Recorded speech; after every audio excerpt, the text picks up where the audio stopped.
Sir రాష్ట్రంలో ప్రభుత్వం అధికారంలోకి వచ్చిన సంవత్సరం తర్వాత రైతు భరోసా అంటే అన్నదాన సుఖీభవ కార్యక్రమం విడుదల చేశారు నిన్న.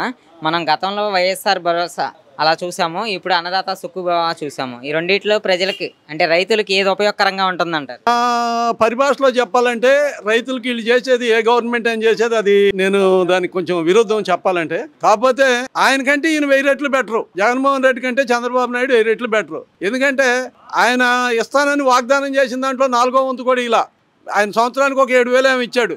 ఇప్పుడు ఈయన సంవత్సరానికి 20,000 ఇస్తానంటున్నాడు. మరి ఆయనకి ఈయనకి ఎక్కడ సంబంధం ఉంది? మళ్ళీ పైపెచ్చు పోయినసారి రైతులను చాలా ఇబ్బంది పెట్టాడు. రాష్ట్రంలో మొత్తం ఇవి ఉన్నాయి, మన డ్రిప్పుల మీద కానీ వీటి మీద కానీ సబ్సిడీలు ఉన్నాయి. ఆ రైతుకు వచ్చే సబ్సిడీలన్నీ ఎత్తేసాడు. పైపెచ్చు ఒక్క పంటకు కూడా ఇన్సూరెన్స్ కట్టలా జగన్మోహన్ రెడ్డి. నిన్న టీవీలో చూస్తుంటే నేను కట్టాను, ఇప్పుడు చంద్రబాబు నాయుడు కట్టలేదు అంటున్నాడు. మరి అది బహిరంగ చర్చకి పిలిచి కూర్చొని మాట్లాడు, అసెంబ్లీకి వచ్చి మాట్లాడు. నేను ఇచ్చాను, నువ్వు ఇట్లేదని ఎక్కదీసి అడుగు. మరి 11 సీట్లు పరిమితమై ఆ 11 మందిని కూడా తీసుకొని అసెంబ్లీకి రాలేకపోతున్నావు. మరి ఇంక నువ్వేం చేసావు అని చెప్పి నువ్వు జగన్మోహన్ రెడ్డి చెప్తాడు. జగన్మోహన్ రెడ్డిని అసలు నమ్మటానికి వీల్లేదు. ఆయన ఎవరు ఎయిరు ఓట్లు, ఆయన ఏదో చెప్తున్నాడు కానీ ఆయన పార్టీ పోయింది, చచ్చిపోయింది అంతే. అంటే 2019లో అధికారంలోకి వచ్చిన తర్వాత వ్యవసాయ రంగాన్ని ఆయనే నిలబెట్టానని చెప్తున్నాడు. చంద్రబాబు ఏమో సర్వనాశనం చేస్తున్నాడని జగన్ అంటున్నారు. వ్యవసాయ రంగాన్ని సర్వనాశనం చేసింది జగన్మోహన్ రెడ్డి. జగన్మోహన్ రెడ్డి వ్యవసాయదారులకి ఏమీ రైతులకి ఏది చేయాల. ఎరువు కట్టలు ఇవ్వలేదు, మందులు ఇవ్వలేదు, నీళ్లు లేవు, అకాల వర్షాలు, దేనికి నష్టం. కనీసం అకాల వర్షాలకి నష్టమైన పంటలకి కనీసం పంటల బీమా ఇన్సూరెన్స్ కూడా కట్టలా. ఆ ఇన్సూరెన్స్ కట్టకపోయిన దానికి ఇప్పుడు ఇన్సూరెన్స్ రావట్లేదని నిన్న సెంట్రల్ గవర్నమెంట్ పార్లమెంట్లోనే చెప్పారు. జగన్మోహన్ రెడ్డి మూలాన బోల్డ్ అంత నిధులు సెంట్రల్ గవర్నమెంట్ రావాల్సిన నిధులు వెనక్కిపోయినాయి. మరి ఆయన ఎట్లా చెప్తాడు? ఆయన ఏ రైతులకి ఏమి చేశాడు? రైతులకి ఏమీ చేయాల. అంటే నేను అధికారంలోకి వచ్చిన సంవత్సరం లోపే 12,500 ఇస్తానని చెప్పి 13,500 ఇచ్చాను. ప్రస్తుతం అట్లాంటి పరిస్థితి లేదా అంటున్నారు. నువ్వు ఇద్దరే కలిపి చెప్పావు, సెంట్రల్ గవర్నమెంట్ది అది కలిపి నువ్వు ఇస్తానని చెప్పి అంత కూడా ఇవ్వాలా. సరే 13,000, మరి ఈయన సంవత్సరానికి 20,000 ఇస్తానంటున్నాడు. కానీ నేను ఒక్కరోజు 7,000 వేసాడు. మళ్ళీ మోడీ వేసినప్పుడల్లా ఆయన 7,000 వేస్తానంటున్నాడు. మరి నువ్వు వేసిన దానికి సంబంధం ఏముంది? అంటే 20,000 రూపాయలు ఇస్తానని చెప్పాడు. 20,000 రూపాయలు ఇస్తానని చెప్పి కూడా దాంట్లో కొంత కోత కోసాడు. మా ప్రభుత్వంలో 53 లక్షల మందికి ఇచ్చారు. ఇప్పుడు 7 లక్షల మందికి అన్యాయంగా తీస్తారు, లేనిపోయిన ఆంక్షలు పెట్టి తీస్తారు అంటున్నారు. ఏమి ఆంక్షలు పెట్టి ఎవరు తీసేలా? తీసేస్తే నువ్వు అది అసెంబ్లీకి వచ్చి చెప్పాయా, అసెంబ్లీలో వచ్చి మాట్లాడు. నువ్వు ఎక్కడో నీ సోషల్ మీడియాలో నీ పనికిమాలిన మీడియా ఒకటి పెట్టుకొని దాంట్లో మాట్లాడితే ఎవరు ఒప్పుకుంటారు? అసెంబ్లీకి వచ్చి చెప్పు, అన్ని మీడియాలను పిలిచి చెప్పు, నువ్వు ఇట్లా చేశారని. ప్రజల్లోకి రా. ఎక్కడ వస్తున్నావు చెప్తున్నావు, ఎక్కడ వస్తున్నావు ప్రజల్లోకి వస్తే నీ ఒక పేటీఎం గ్యాంగ్ని దాన్ని పెట్టుకున్నావు. ఆ గ్యాంగ్ని పెట్టుకొని వాళ్ళకి జీతాలు ఇచ్చి వాళ్ళు ఎక్కడున్నా వాళ్ళే వస్తారు. ఇక్కడ ఉండే విజువల్స్ తీసుకొచ్చి మళ్ళీ ఎక్కడే వేస్తావు. మొన్న నెల్లూరులో విజువల్స్ నీ ఎక్కడుండే జనాన్ని, చిత్తూరులో బంగారుపాలెం విజువల్స్ తీసుకొచ్చి నెల్లూరు మీటింగ్లో పెట్టుకున్నావు. ఎక్కడా ఇంకా ఆయన పెట్టుకునేది ఏడయ్యా?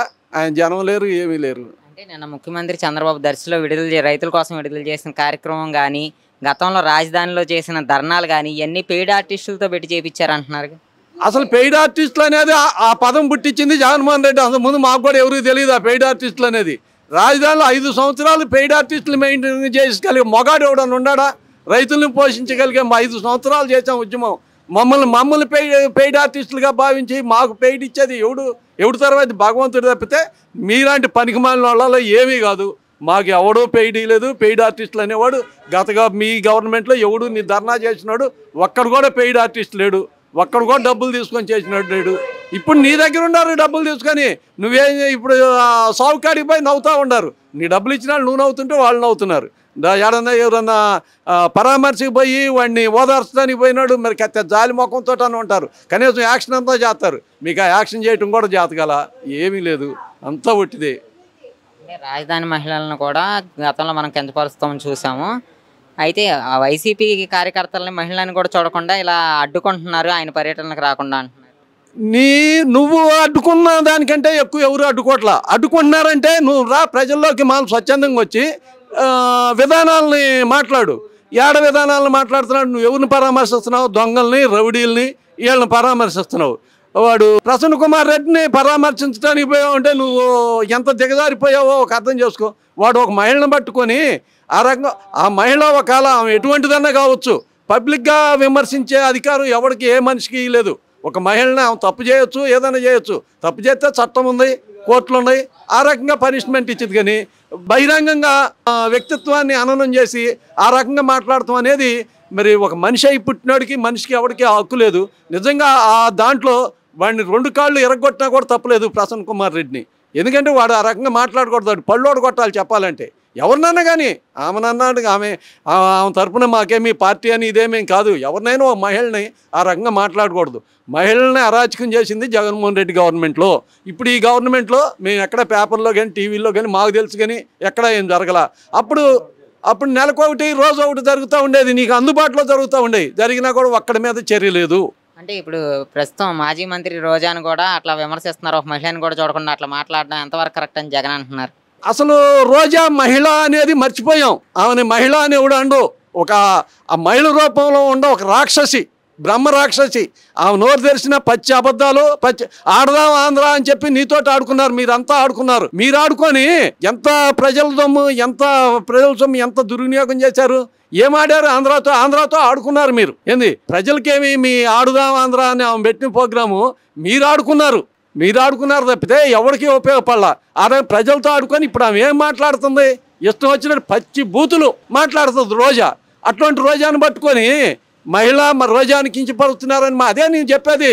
రోజాని ఒక మహిళ కింద ఎవరు లెక్కారు. ఆమె జబర్దస్త్ ప్రోగ్రాములకి ఆటికి పనికి వస్తుంది, కానీ ఒక రాజకీయ నాయకురాలుగా ఆమె పనికిరాదు.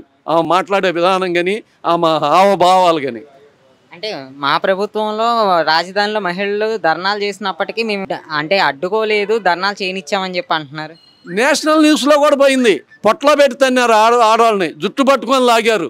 ఏంది ఊళ్ళు తిప్పారు, కేసులు పెట్టారు. ఏంది మామూలుగా హింసించారా రాజధాని మహిళల్ని? ఆ రకంగా హింస పెట్టి ఆ రకంగా చేశారు కాబట్టే మిమ్మల్ని రాష్ట్రం అంతా మా ఉద్యమం రాష్ట్రం అంతా పోయి ఆ మహిళలు ఉసురు మీకు తగిలి 11 సీట్లు పరిమితం అయ్యారు. ఇట్లానే మాట్లాడితే ఆ 11 కాదు, మిమ్మల్ని రాష్ట్రంలో నుంచి తరిమి కొడతారు. అంటే ఇప్పుడు చంద్రబాబు ప్రభుత్వం వచ్చిన తర్వాత ఇంట్లో మహిళల పుస్తలు కూడా తాకట్టు పెట్టి అప్పులు తీసుకొచ్చి వ్యవసాయం చేయాల్సిన పరిస్థితి అయితే నెలకొందంటున్నారు. అది వ్యవసాయ రైతుకి చంద్రబాబు నాయుడు కాదు, నువ్వు కాదు, ఎవరైనా కాదు. అప్పులు రైతు పుస్తలే తాకట్టు పెట్టవచ్చు, ఏదైనా పెట్టవచ్చు. రైతులకి కష్ట నష్టాలకి చంద్రబాబు నాయుడు బాధ్యుడు కాదు. ఒక రకంగా చెప్పాలంటే నువ్వు బాధ్యుడు కావు. అయితే గవర్నమెంట్ నుంచి చేయాల్సింది కూడా నువ్వు చేయలా. చంద్రబాబు నాయుడు ఇవాళ కనీసం ఆవిరికి పంటల బీమా పథకం నువ్వు రాబోయే ముందర 2014 నుంచి 19 దాకా పంటల బీమా పథకం బాగా అమల్లో ఉంది. రైతులను ఎంతో కొంత ఆదుకున్నారు, రైతులకు నీళ్లు ఇచ్చారు. చంద్రబాబు నాయుడు నిన్నగాక మొన్న వచ్చి నువ్వేం చేశావు? ట్యాంకర్లు పెట్టి కాలువలో నీళ్లు పోసి నేను రాయలసీమకి నీళ్ళు ఇస్తున్నా అని చెప్పి ఓపెన్ చేసావు. నువ్వు పోయావు, ట్యాంకర్లు పైన నీళ్లు లేవు, ఆడ ఏమీ లేవు. ఆ గేట్లు కూడా బిక్కొని పోయారు, అంతా సెట్టింగ్ వేసావు. మరి నిన్న చూడు చెరువులన్నీ నింపుతున్నారు. మొత్తం రాయలసీమ అంతా తీవ్రమైన వర్షాభావం ఏర్పడింది ఇప్పుడు ఈ సంవత్సరం. కానీ నీళ్లు ఎక్కడ కూడా అటువంటిది ఇబ్బంది లేకుండా నీళ్లు ఎక్కడే పోతున్నాయి, కుప్పం పోతున్నాయి నీళ్లు. నీ పులివెందులకు వచ్చినాయి మొత్తం నీళ్లు, అన్ని చెరువులన్నీ నింపుతున్నారు. ఎక్కడ ఆ రకంగా భారించాడు. నువ్వు నీళ్లుండి కూడా నువ్వు ఏమీ చేయలేకపోయావు.